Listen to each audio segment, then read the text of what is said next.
I found out because of a dog. Not ours, we don't have one. It was a pit bull with a scar across its snout, tied up outside a hotel I'd never seen before. The kind of place that didn't need a name, just a glowing red vacancy sign and a lot of parking. I was driving home from a failed meeting, feeling like a paper bag half full of water, ready to tear open, and there it was, the dog, and beside it my wife's car. Same dent on the left side, same pine tree air freshener swinging from the mirror. I didn't stop because I was suspicious. I stopped because I wanted to believe the impossible. That maybe she had a flat tire. That maybe she'd loaned the car to someone. That maybe I'd mistaken it completely. That was the last moment in my life I would ever be innocent. I parked across the street. I don't know why. Maybe I didn't want to be seen. Maybe I already knew, in that deep, silent part of a man that knows when something sacred has been broken. My hands didn't shake. My chest didn't tighten. I just walked. The hotel had no lobby, just a cracked vending machine and a flickering TV in the corner playing a muted daytime talk show. A man was shouting at a woman in a red dress. Felt like a preview. I walked the row of doors, slowly, like each step was a confession. I didn't even have a room number. Just instinct. Smell. That perfume. Vanilla with a sharp synthetic edge. Something that clung to skin like a secret. And then I heard it. A laugh. Not a polite chuckle. Not the fake kind she used at parties. A laugh she didn't give to me anymore. Free. Wild. Like she was 20 again. Room 108. I didn't knock. I didn't scream. I leaned in and I listened. I heard her voice. Sweet. Professional. That voice she used when she was charming people. But it wasn't charm. It was a transaction. A routine. She asked if he wanted the special or the full hour. My stomach flipped. Not just because of the words, but because of how practiced she sounded. How familiar. Like this wasn't new. Like she'd done it dozens of times. Maybe more.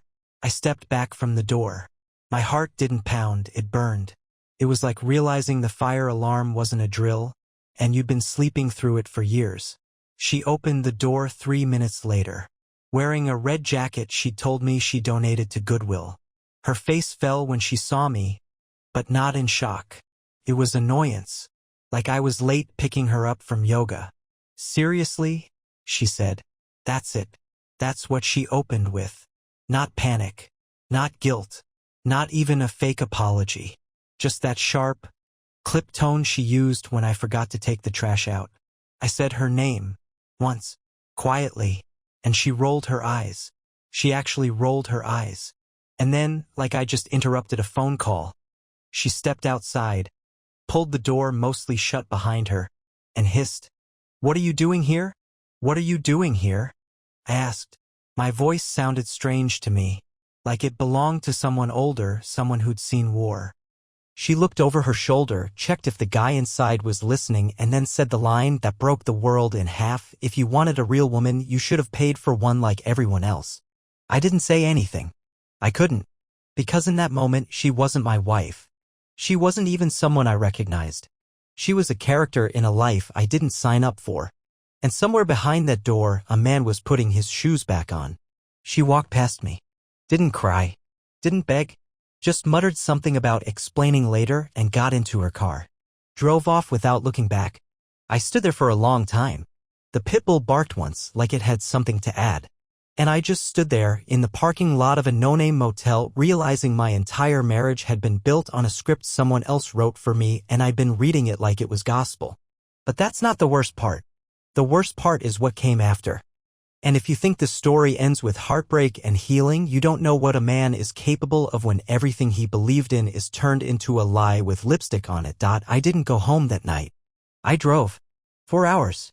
No destination, no plan, just rage, betrayal, and a playlist of songs that now sounded like mockery. Every stoplight felt like a challenge. Every couple I passed on the sidewalk looked like a taunt. I watched a woman kiss her husband's cheek in a gas station parking lot and felt something inside me twist so hard I had to look away.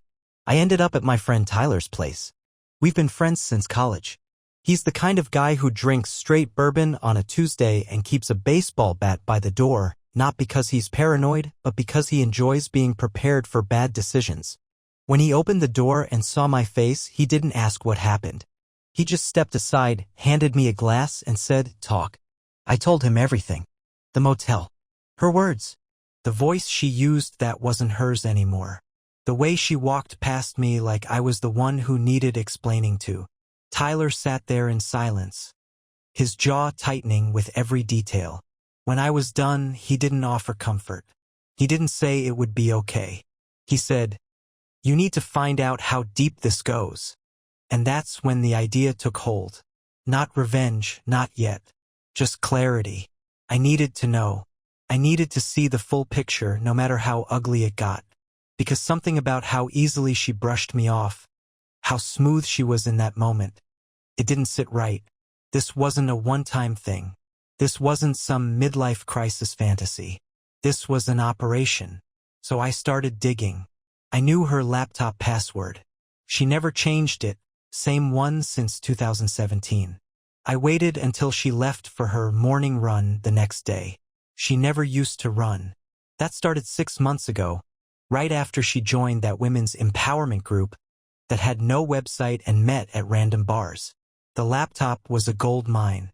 Hidden folders, encrypted files with names like April22_invoice and repeat clients.docs. And there they were. Names, venues, prices, schedule blocks, notes. One even said Jake out of town safe for overnight. I didn't realize I was holding my breath until my vision blurred. I had to read it twice to believe it. She had used me, my business trips, my trust as windows to sell herself. Like I was just a variable in her calendar. But it wasn't just strangers.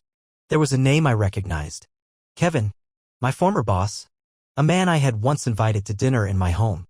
She'd smiled, laughed at his dumb stories, poured his wine. He'd been on her list. Twice. Labeled repeat/VIP. I didn't think. I packed a bag. Not with clothes, not with essentials, just everything she'd touched in the house that now felt poisonous. Her framed art. Her wine glasses. Her stupid incense collection that always gave me headaches. I dumped it all in a garbage bag and left it on the front porch. Then I changed the locks. When she came home, she knocked like it was nothing. Like the last 48 hours hadn't shifted the earth off its axis. I opened the door. She didn't even look surprised. "So we're doing this now," she said. I didn't answer. I just held up her laptop, still open to the folder with her double life. For the first time, she flinched. Not a big reaction, just the tiniest flicker. But it was there.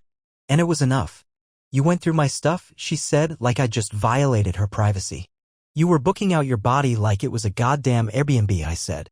"Don't talk to me about privacy." Her voice turned sharp. "You don't get to be offended. You don't even know who I am." That's when I realized it. She wasn't ashamed. She wasn't even afraid. She was proud. Proud of outsmarting me. Proud of the empire she built in the shadows. She looked me dead in the eye and said, "I made more in a month than you made in a year.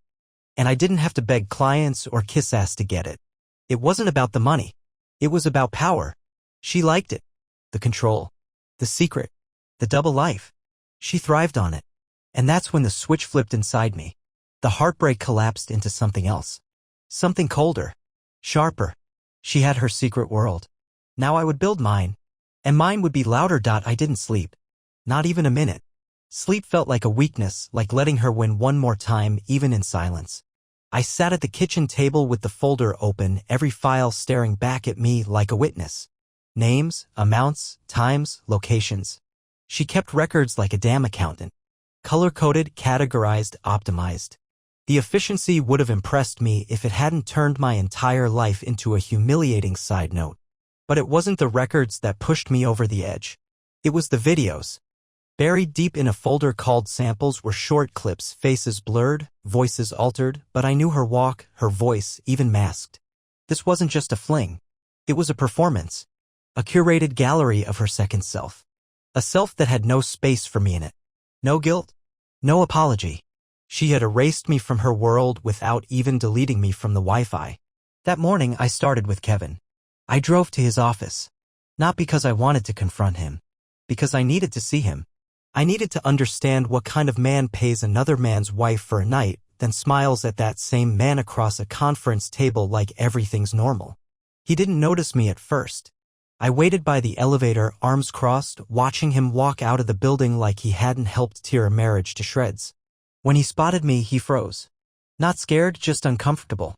That told me everything. He knew. He knew I knew. He knew what I knew. And he wasn't even surprised. I walked up to him and said 5 words, "You made her feel expensive." He tried to speak, but I didn't let him. "I hope it was worth every dollar," I added. "Because what happens next? You paid for that too." And I walked away. That was my first revenge. Subtle. Cold. A warning. But that was just the warm-up. I didn't call her. I didn't reply to her texts. I let her sit in the silence, let her stew in the space where I used to be predictable, forgiving, manageable. She didn't know who she was dealing with anymore. But she would. I spent the next 2 days turning my grief into strategy. I copied everything. Backed up the files, the videos, the names. Made an encrypted archive hidden in multiple places, both digital and physical. Not to expose her, not yet. I wasn't looking to destroy her. I wanted her to see what destruction looked like. I wanted her to stand in front of the wreckage she built and realize I had become the architect of the fallout. On the 3rd day, I sent her a message. Just a location. No explanation. She showed up 30 minutes late, of course. Dressed like she always did when she wanted something. Tight jeans, flawless makeup, fake sincerity in her eyes. "You look like you've lost weight," she said. As if that was a compliment. As if that made things even. I didn't respond. I handed her a manila envelope. Inside, 10 printed pages. Every name, every file, every dollar. She flipped through it, and for the first time she didn't speak. "You lied," I said. "Every day, every week. You took my time, my loyalty, my silence, and turned it into profit. You wore my name like a mask while you sold your body to men who laughed behind my back." She finally looked up. "I did what I had to do." "No, you did what you wanted to do. And now I'll do what I want." Her face changed. The confidence cracked. Not because of the evidence, but because she couldn't read me anymore. I wasn't reacting the way she expected. I wasn't begging or yelling or shaming. I was planning. "What are you going to do with it?" she asked. I smiled. Not kindly. "I'm not going to ruin your life," I said. "I'm going to make you watch as you ruin it yourself." Then I walked out, leaving her with her empire on paper. Her entire double life, laid bare. The first domino had fallen, and she had no idea how many were lined up behind it. She didn't call after that. Not that day, not the next. It was the silence that gave her away. If she were still in control, she would have screamed, spun lies, cried about feeling cornered or violated, or whatever manipulative script she'd used on the others. But she didn't. That envelope broke something. She finally understood I wasn't playing by her rules anymore. I wasn't the husband anymore. I was something else entirely. That week, I restructured everything. Froze the joint accounts. Switched the utilities. Transferred the car title she thought was in her name. I let her find out the hard way, when she tried to gas up and her card was declined, or when she came home and the Wi-Fi was dead. Her world was slowly shrinking, and every crack in it had my fingerprints. And then came the key move, the dinner. It was a Thursday night. I invited 5 people. Her sister, her 2 closest friends, people I tolerated but never liked, my cousin Dean, and a woman named Claudia, who she once called a fake, social climbing wannabe. Claudia was my insurance. She loved drama the way pyromaniacs love sparks. I booked a quiet backroom at an upscale restaurant in town, the kind of place where they serve the steak with a sprig of thyme and call it art.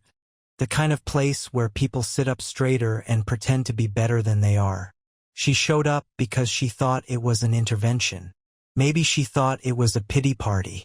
Or maybe she thought she could still talk her way out of the narrative.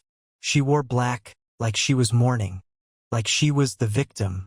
Everyone was already seated when she walked in. She paused when she saw Claudia.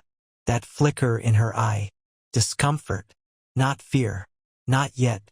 I stood up, pulled out her chair, and smiled. Glad you could join us. She sat, slowly, glanced around. What's going on?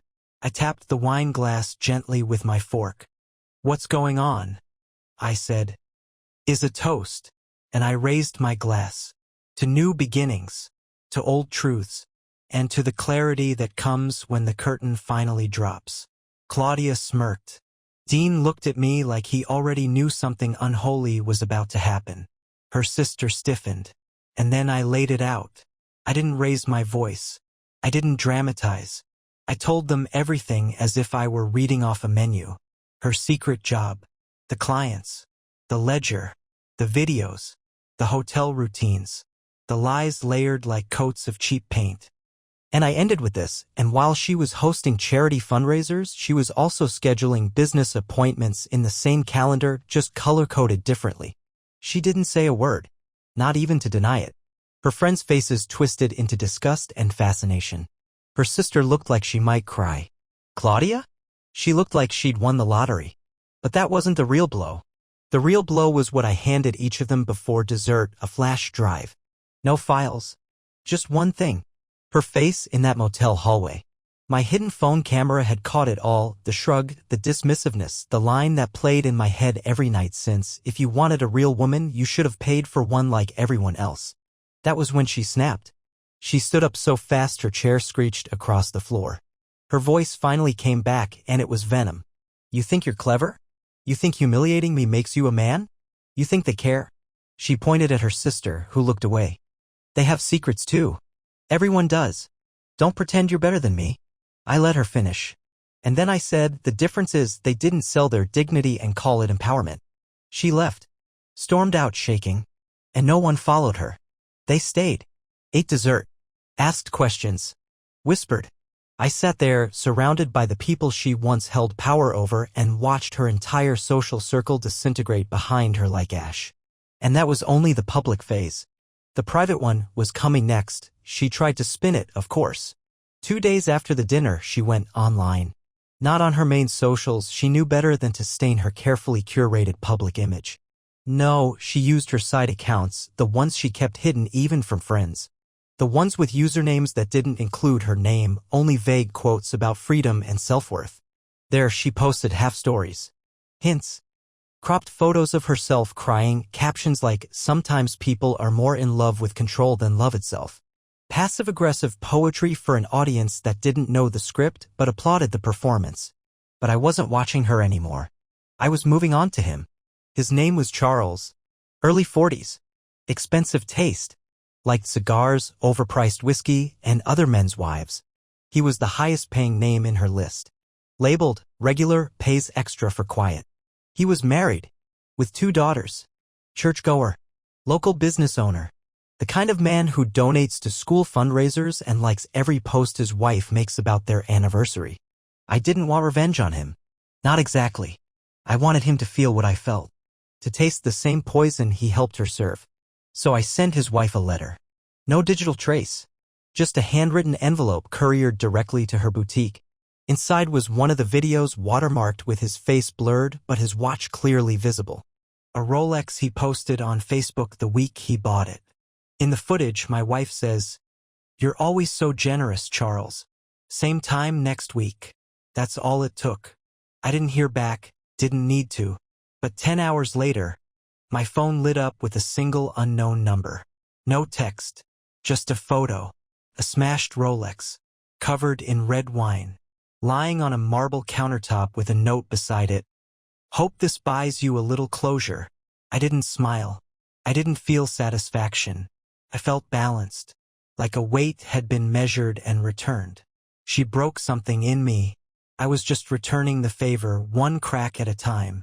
But then she did something I didn't predict. She showed up at my door. No warning. No texts. No keys. Hers didn't work anymore. I found her sitting on the porch at 7 a.m. makeup smeared, wearing one of my hoodies like it would protect her from the past she built. When I opened the door, she didn't look at me right away. I lost everything, she said. Not true, I replied. You still have your pride. You were always very good at protecting that. She stood, slowly, like she was testing gravity for the first time. I was good at what I did. I was smart, careful, until you decided you needed to make a movie out of it. I stepped outside, closing the door behind me. I didn't make this a movie, I said. You made it a business. I just gave it an audience. She looked up at me, and for the first time I saw it. Not guilt, not regret, but fear. Real fear, because she knew what was next. It wasn't about the men anymore. It was about the money. She hadn't filed taxes on her side income. Not for years. Not once. She assumed no one would ever see behind the curtain. But I had every invoice, every date, every dollar, and I had already made an appointment with a lawyer who specialized in financial crimes.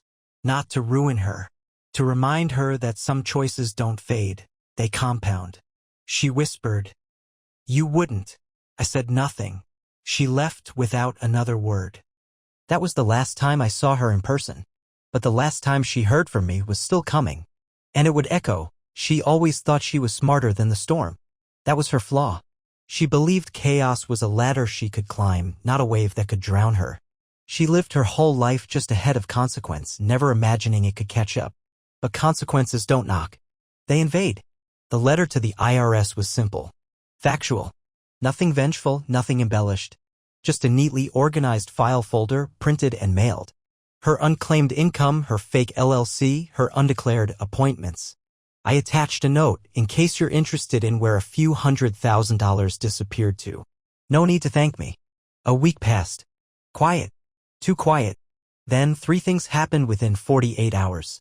First, I got a call from her sister.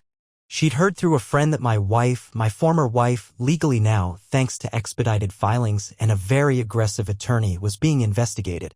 Word had started leaking. One of her ex-friends, one of those tight-lipped brunch girls who'd smiled through it all, had seen a plainclothes agent visit her condo. They didn't arrest her. Not yet. Just questions. Polite ones. Second, she lost her bank account. She called my cousin Dean in a panic. Not me, Dean. She thought maybe he could talk to someone. Her money was frozen, and not because of me. Because the banks don't like dirty ledgers, especially when tied to unregistered business names and anonymous payment apps. And third, the final one was the most satisfying. She called me, not to yell, not to threaten, but to beg. The voicemail came at 3:12 a.m. She sounded different, hollow, like her voice had been drained and left out to dry. "I know you think I deserve this," she said. "And maybe I do. But please don't let them take everything. I'll sign anything. I'll leave the city. Just, please." She was crying. I didn't listen to the rest. I deleted the message. Because here's the thing about people who play God with other people's lives. They forget God's bleed too. And she bled everyone dry. Me, her friends, her own name. And now she was just another ghost in the system. I was no longer angry. I wasn't even vindicated. I was free. She thought exposure would be the worst part. She was wrong. It was irrelevance. Watching the people she once controlled go on living without her. Watching the spotlight move. I sold the house. Donated everything she ever touched. Got a dog. Named him Echo. Because every time he barks, it reminds me that silence is never empty. It just waits for truth to fill it. But the last move I made, that was personal. I published a story, anonymous, on a website she once bragged about contributing to. A confessional platform for women seeking empowerment, healing, clarity. I told the full tale, left nothing out. Changed just enough to protect identities, but not hers. Not really. It went viral. Of course it did. Her face wasn't named, but people knew. And that's when I knew it was over. Not because she vanished, but because she could never outrun what she left behind. The thing about people like her, they never operate alone. They need enablers. Co-conspirators. Cheerleaders in disguise. She had a whole cast behind her mask. And while she strutted through her double life with silk confidence and venom in her smile, there were others who helped keep the stage lit and the curtains drawn. I wanted to find them all. And I did. One by one. It started with her so-called empowerment circle, 5 women, all with curated Instagram lives, yoga mat selfies, and captions about rising queens and protecting your peace. I used to think they were harmless. Annoying, maybe. But harmless. I was wrong. I found messages on her laptop from a group chat titled The Garden. Cute name. Sounded innocent. Like self-help or a book club. But inside were dozens of threads about pricing strategies, safety tips, how to avoid legal flags on payment apps, how to vet clients. And worse, bragging. Screenshots of conversations with men they tricked, laughed about, drained. One even said, married guys are easier, they've got guilt money. She wasn't a member. She was the founder. And she was mentoring new recruits. It wasn't empowerment. It was a syndicate. And she wasn't just running her own schedule, she was booking for others. Setting up gigs, handling payments, taking a cut. That's when it hit me. She wasn't an escort. She was a manager. The madam. That's what the IRS would care about. Not just unreported income, but enterprise. Coordinated, taxable enterprise. And that brought me to the real betrayal. Lauren. My friend's wife. A woman I had invited into my home for game nights, dinners, birthdays. She was there when I got promoted. She was there when my dog died. She held my wife's hand through fake tears when her uncle passed. A man who didn't exist, by the way, fabricated as an excuse for a trip to San Diego. Another client weekend. Lauren had been one of the first recruits, and she'd never stopped. I found their email chain. Coded, but not enough. I cracked it within hours. They used interior design terms, wallpaper for outfits, flooring for hotel locations, furniture for clients. It was genius. It was disgusting. I could have exposed Lauren too. Could have sent her husband the entire file. But I didn't. Instead, I sent her a single message. Your wallpaper has cracks. Careful before the whole house comes down. She read it. Didn't respond. But 2 days later, her personal page went dark. Deleted. She shut down every channel. Her husband, clueless, posted about how proud he was of her, taking a break from digital stress. She disappeared from the grid faster than anyone. Good. They were unraveling from the inside now. I didn't have to push anymore. The foundation they built was already rotting. One member messaged me anonymously. She thought she was clever, hiding behind a burner email. But she gave herself away by referencing a specific dinner I hosted 3 years ago. The way she phrased her message, asterisk, you don't understand what she was surviving from. Asterisk told me everything. They were trying to paint her as the victim now. No, she wasn't surviving. She was thriving off destruction. And the collapse was just getting started. Her family had always been her shield. To them, she was the golden daughter, the independent one, the one who never asked for money, who sent holiday cards early, who remembered birthdays without Facebook reminders. Her parents, retired school teachers, told everyone how proud they were that she built a business from nothing. Her younger brother called her a savage queen on Twitter, back when he still believed her grind was pure. They didn't know the truth. She made sure of that. She fed them a fiction so layered in soft success and curated photos that they never questioned it. She told them she had a consulting firm. Said she worked with startups. Said the travel was all conferences and client strategy. They believed it because they wanted to. People like them, people who lived quietly, earnestly, don't go looking for rot beneath clean surfaces. But the moment the IRS letters started coming, that illusion shattered. Her father was the first to call me. A voicemail, shaky and short. I played it once and never again. Jake? I think there's something wrong. We got some paperwork and it mentioned your name. We don't understand. Could you help us understand? No anger. Just confusion. Hurt. A man who'd loved me like a son, now standing in a blizzard of betrayal, not knowing which way was north. I didn't call back. I couldn't. Because the only thing worse than telling a man his daughter sold herself for money is telling him she was proud of it. Instead, I mailed him a single envelope. No details, just one screenshot. A line from her to one of her inner circle. My family still thinks I'm running a consultancy. Let them. I'm not about to explain to my dad how I make more in a weekend than he made in a semester.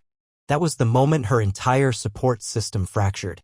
Within days, her brother deleted every photo he ever posted with her. Her mother unfollowed every profile she owned. And her father, God help him, sent me a handwritten letter. Just 3 sentences. I'm sorry for what she did. I wish we had known. We didn't raise her for this. You didn't deserve it. I read it at my kitchen table, alone, for a long time.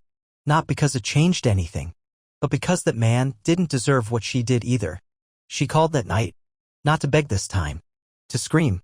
You sent it to them? You absolute coward. You think this makes you the better person? I let her scream. Let her throw venom through the phone, hoping it would hit something. But when she finally went quiet, I said one thing: your father still loves you. But now he knows who he's loving. That's more than I ever got. Click. No response after that. Not a text. Not a whisper. Her silence wasn't surrender. It was collapse. She was out of places to run. No clients. No cash. No friends. No family. But she still had one thing. A secret. One she kept even from her inner circle. I always believed I knew why she did it. For money. For power. For ego. Maybe even for the thrill. That's what made sense to me. That's what the records showed, the receipts whispered, the footage confirmed. And I was almost satisfied with that explanation. Almost. But then came the package. No return address. Just a plain white envelope slid under the door of my new place. No knock. No sound. Nothing on the building's cameras. Inside, a flash drive, a single folded note, and something so unexpected it froze me mid-breath. The note said she wasn't just selling herself. She was hiding from something. If you're going to bury her, you should at least know what she was running from. There was no signature. No name. But the handwriting, I'd seen it before. Her best friend from college.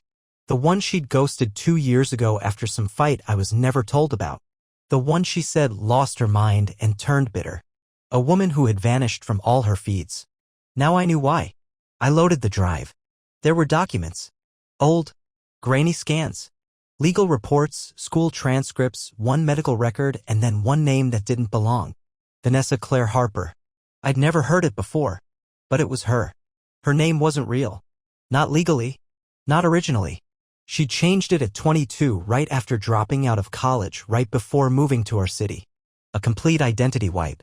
No family under that name. No high school classmates. No hometown stories. She crafted an entire persona from scratch. Why?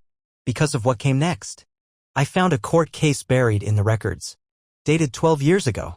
Vanessa Harper versus State of Indiana. The summary: a sealed case involving coercion and abusive relationship with a man twice her age, suspected trafficking but no conviction. She disappeared shortly after. A full name change. Sealed testimony.